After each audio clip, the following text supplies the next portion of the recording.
नमस्कार, मैं जनमुक्ता शिवम गौतम। और जिस तरीके से मुफ्ती मोहम्मद सईद की बेटी महबूबा मुफ्ती की रिहाई हुई, उसके बाद उसने बाहर निकलते ये कहा था कि भारत ने हमसे जो छीना है, दिल्ली ने जो छीना है, हम उसे वापस लेकर रहेंगे। उसके बाद में अब्दुल्ला बाप बेटे उससे मिलने जाते हैं और उसके बाद होती है गुपकार कमेटी की बैठक। ये वही गुपकार कमेटी है जिसने एक घोषणा पत्र जारी किया था अब्दुल्ला के घर पर, और इसी वजह से इसका नाम गुपकार डिक्लेरेशन रखा गया था। गुपकार इलाके में फारूक अब्दुल्ला का घर है और वहीं पर जम्मू कश्मीर की 8 पार्टियों ने एक मीटिंग की थी और धारा 370 और 35 से हटाने के लेकर ये कहा था कि हम इसको नहीं हटने देंगे। उसके अगले दिन यानी कि 5 अगस्त 2019 को ये धाराएं हटाती गई थी भारतीय संविधान से।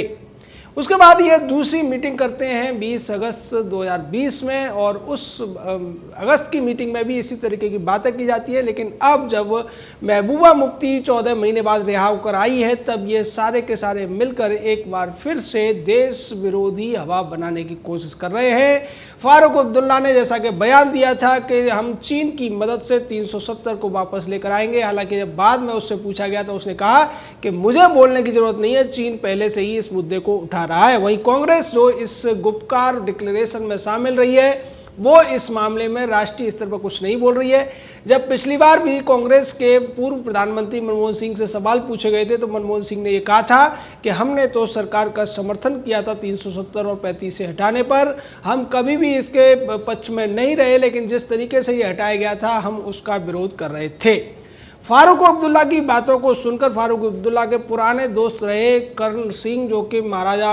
हरी सिंह के बेटे भी हैं, उन्होंने कहा कि मुझे इस बात से बहुत आश्चर्य होता है कि फारूक अब्दुल्ला इस तरीके की बातें कैसे कर रहे हैं। ये देश विरोधी बात है। फारूक अब्दुल्ला मेरे मित्र रहे हैं, हो सकता है कि वो नाराज़गी में कुछ बातें कह दे, लेकिन इस तरीके की बातें किसी भी तरह से स्वीकार्य नहीं है और हम इसका समर्थन नहीं कर सकते, ना ही जम्मू कश्मीर की जनता इसका समर्थन करेगी। ये बातें सिर्फ और सिर्फ जनता को गुमराह करने के लिए की जा रही हैं। दूसरी तरफ पीओ के कार्यकर्ता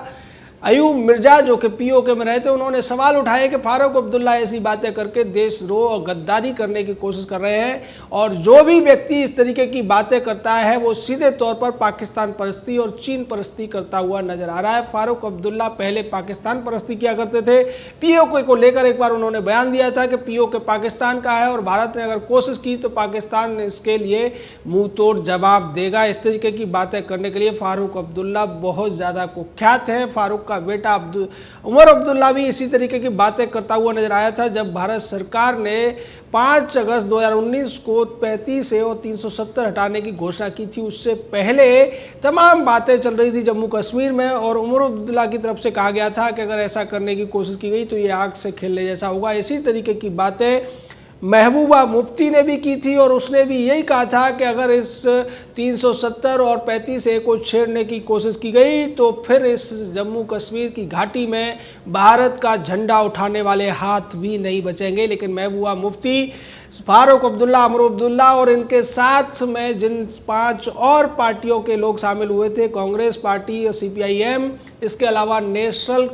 अवामी नेशनल कॉन्फ्रेंस, पीपल्स कॉन्फ्रेंस जैसी पार्टियां इसमें शामिल थी। पैंथर्स पार्टी ने भी शुरुआत में समर्थन किया था, लेकिन वो लोग समझ लें कि आज भारत का झंडा उठाने वाले हाथ भी हैं, भारत के लिए लड़ने वाले लोग भी हैं, और भारत के झंडे को 15 अगस्त 26 जनवरी को जम्मू कश्मीर में जिस शान के साथ फहराने का मौका भी मिला है, वो इन लोगों के मुंह पर एक करारा तमाचा है। लेकिन ये लोग अपनी उस खोई हुई लूट की राजनीति को वापस पाने के लिए अब इकट्ठा होते हुए दिखाई दे रहे हैं। इन्हें ये लगता है कि अगर ये इकट्ठे होकर इस तरीके की बातें करेंगे तो शायद आने वाले समय में जब चुनाव होंगे जम्मू कश्मीर के अंदर, तब इनको कुछ बढ़त मिल सकती है, इनकी सरकार बन सकती है, और इसीलिए ये सारे के सारे मिलकर इस तरीके की बातें करते हुए नजर आ रहे हैं।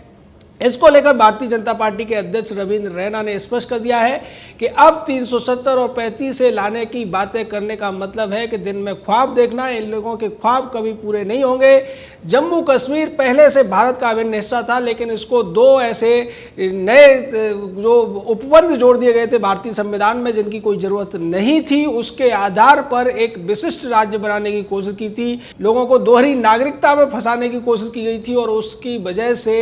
लाख लाखों जो दलित पीड़ित लोग थे उनके ऊपर उनके अधिकारों का हनन हुआ था, पाकिस्तान से आने वाले हिंदुओं के अधिकारों का हनन हुआ था और तमाम जो दलित लोग जम्मू कश्मीर में रहते थे उनको भी सरकारी नौकरी में जाने का अधिकार नहीं था, क्योंकि 370-35 की वजह से उन्हें सिर्फ और सिर्फ सफाई कर्मी के तौर पर भर्ती किया जा सकता था, बड़ी पोस्ट पर वो अप्लाई नहीं कर सकते थे। न ही जो दूसरे लोग थे जम्मू कश्मीर में रहते थे, भारत के नागरिक तो थे लेकिन उनके पास जम्मू कश्मीर की नागरिकता नहीं थी, उसकी वजह से न वो वहाँ पर ज़मीन खरीद सकते थे, न खेती कर सकते थे और ना ही नौकरियां ले सकते थे। और जिस तरीके से लद्दाख के अलग रीजन बनाए जाने की मांग बहुत पहले से उठ रही थी, क्योंकि लद्दाख का इलाका इस पूरी घिनौनी राजनीति की वजह से पिछड़ेपन का शिकार होता आया था। और इसका एक बड़ा उदाहरण तो ये है कि लद्दाख में देश के 70 साल की आज़ादी के बाद भी एक भी यूनिवर्सिटी नहीं थी, जिसकी स्थापना अब वहाँ पर हो चुकी है।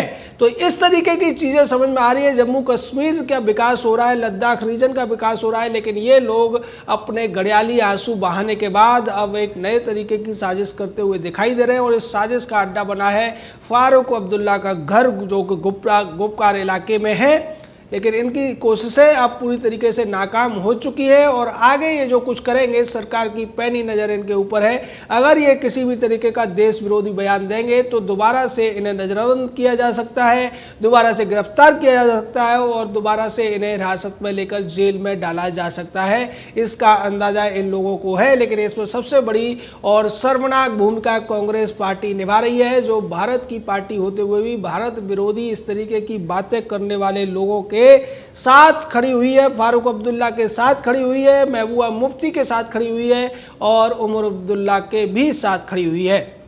इन लोगों को जो कांग्रेस से वास्ता रखते हैं उन्हें कम से कम अयूब मिर्जा से सीख लेनी चाहिए, जो पीओके में रहने के बावजूद भारत के हित की बात करते हैं और वो कहते हैं कि भारत का हिस्सा पीओके भी है, भारत का हिस्सा गिलगित बाल्टिस्तान भी है और भारत को जल्दी से जल्दी इसको अपने साथ मिला लेना चाहिए, क्योंकि जब तक हम भारत में नहीं मिलाए जाएंगे तब तक हमारा विकास नहीं हो सकता। पाकिस्तान दूसरी तरफ इस तरीके की जो मीटिंग पहले भी हुई थी, गुपकार डिक्लेरेशन जब हुआ था तो पाकिस्तान के विदेश मंत्री शाह महमूद कुरैशी ने इसका समर्थन किया था और एक तरीके से ये कहने की कोशिश की थी कि इसके द्वारा ही भारत में जम्मू कश्मीर को दोबारा से विशिष्ट दर्जा मिल सकता है। हालांकि फारूक अब्दुल्ला ने इस पर सफाई दी थी, लेकिन सीधे मायने में देखा जाए तो ये पूरा का पूरा जो गुपकार का गुप्त गिरोह बन रहा है, इसके पीछे पाकिस्तान और चीन के समर्थन की उम्मीद इनको लग रही है। फारूक को लगता है कि चीन इनके समर्थन में आ जाएगा और यही वजह है कि बार बार चीन का गुणगान करता हुआ फारूक अब्दुल्ला दिखाई देता है। दूसरी तरफ महबूबा मुफ्ती दोबारा से ये सोच रही है कि वो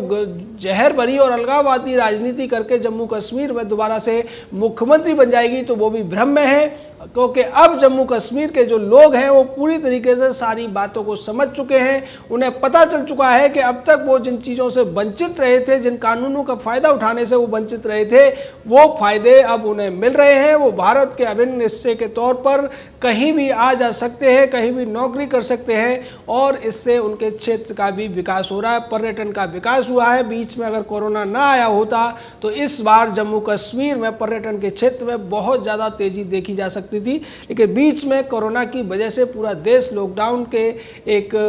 लंबे अवधि में चला गया और उसके बाद में अब दोबारा से सरकार की कोशिश ये है कि जम्मू कश्मीर में जो जीवन है उसको और ज़्यादा बेहतर और विकास के रास्ते पर लाया जाए। दूसरी तरफ लद्दाख के इलाकों में जिस तरीके से तमाम इंफ्रास्ट्रक्चर का काम हो रहा है और उसी का नतीजा है कि आज चीन पूरी तरीके से भारतीय सेना से घबराया हुआ है। जिस तरीके से दारव्यूक चौक से लेकर दौलत बेग ओल्डी तक एक नई सड़क बनाई गई और उस सड़क के माध्यम से आज भारतीय सेना सीमाओं के ऊपर जिस मुस्तैदी के साथ खड़ी हुई है, सीना तान कर खड़ी है, उससे चीन कितना घबराया हुआ है इसका अंदाजा तो चीन के आए दिन आने वाले तमाम जो खबरें हैं उससे लग जाता है। दूसरी तरफ चीन ने अपनी सेना की मुस्तैदी बढ़ाई, क्योंकि चीन को यह खतरा उत्पन्न हो गया कि भारत अब अपने उस लद्दाख के हिस्से को वापस लेगा जो कि चीन ने पाकिस्तान की मदद से कब्जा हुआ है या फिर चीन ने नेहरू की मदद से कब्जा लिया था 1962 के युद्ध में। तो ये सारी चीज़ें हैं जो चीन की चिंता बढ़ा रही हैं, लेकिन चीन की चिंता के साथ में सरोकार रखने वाला फारूक अब्दुल्ला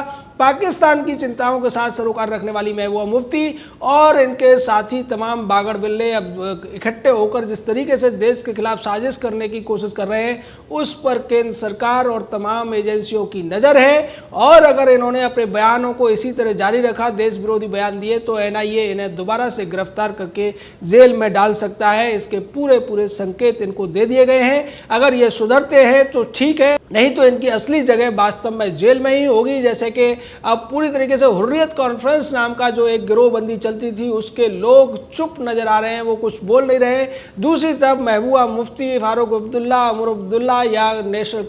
जो अवामी नेशनल कॉन्फ्रेंस है, कांग्रेस पार्टी है, ये सब मिलकर ये सोच रहे हैं कि ऐसी स्थिति में भारतीय जनता पार्टी का मुकाबला करने के लिए अब इन्हें एक हो जाने की जरूरत है और एक बड़ा गठबंधन बनाने की जरूरत है। लेकिन ये लोग भूल रहे हैं कि जम्मू कश्मीर के ज़्यादातर लोग अब भारत की जो